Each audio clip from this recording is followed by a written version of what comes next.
So how we define this particular customer value? The basic aim of marketing is to create customers and to retain those customers. Now, there is a difference between what the organization thinks that it is delivering to the customer and what the marketers think or the customer thinks that they are getting out of the time, energy, and money they have spent. So there's a difference in the value which is being perceived. There are two sets of value which is being taken. First, from an organization's perceived perceptions, which becomes the delivered value, and the perceived value which the customer is thinking from his perspective. Now, lesser the difference between the customer's perceived value and the difference between the delivered value. So, this difference, the company wants to negate this difference. If there is a total overlap and there is no difference between the delivered value and the perceived value, we say that the ability of the organization to create and retain customers is really on the higher side. The total customer value, however, is defined as the perceived monetary value of the bundle of the economic, functional, and psychological benefits that customers expect from a particular given market offering. So, the total customer value is the product value, that is the price of the product. So, say for example, if I plan to buy a car, so what do you look for when you are trying to buy a car? You look for fuel efficiency, design of the product, look for dicky space, airbags, accessories, seating capacity, the brand name, the mileage, the driving ease, and so on. So all these are physical features of the product. So this becomes the product value or the product benefits. At what costs are they really coming to the customer? So that becomes a part of the customer value. The service value, that is what quality of services are being delivered. Is it the quality of after sales services? Is it the quality of after sales parts which are reaching the customers? Is it about the guarantee and the uh, accessories which are provided in turn, or is it in terms of a free customer service or free insurance which is given to the customers when they buy their first car? So, service value, as in the quality of service, is dissipated.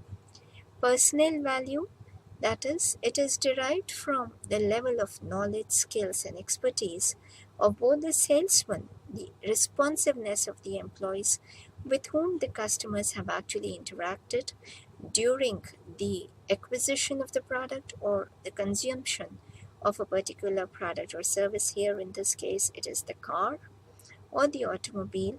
And finally, the image value, that is, it is purely psychological in nature.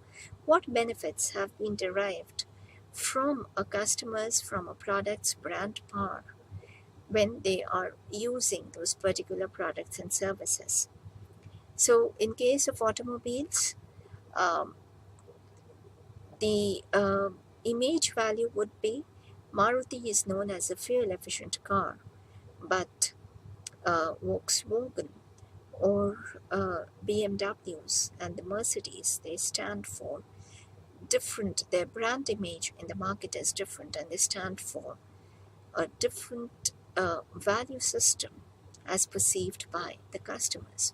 So the total customer value is an integration of product value, service value, personnel value, the people who are involved, as well as the image value, that is the image which the customers carry in their minds of a particular product or a service which is purely psychological in nature.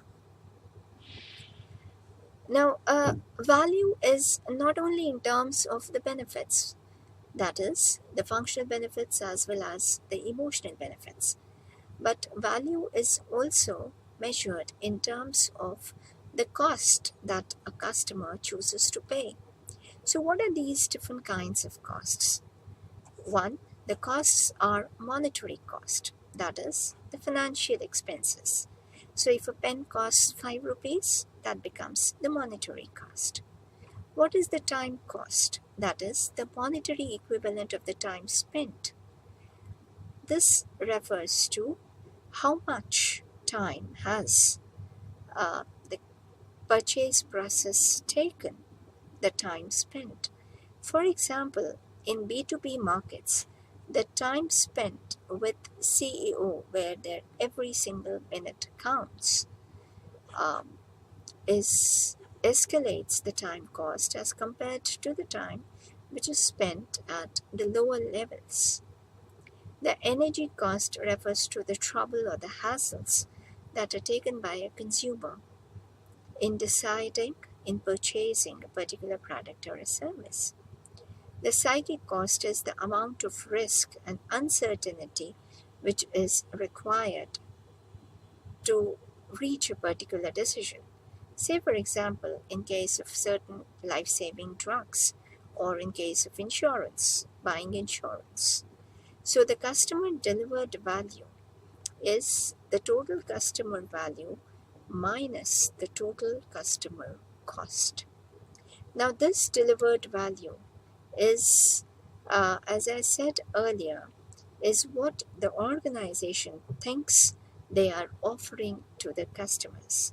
But perceived value refers to the perceptions of the customers of whether they are spending more and getting less in return, or they are getting more in return and spending less. Sometimes we also use this phrase as, are we really getting uh, the worth the money? Is it really worth the money? So it is this worth the money that we are primarily talking about in terms of perceived value and delivered value. So how do we continue to retain and attract customers, which is the backbone of a marketing function? So attracting and retaining customers is either we decrease the total customer cost or we increase the total customer value by increasing benefits.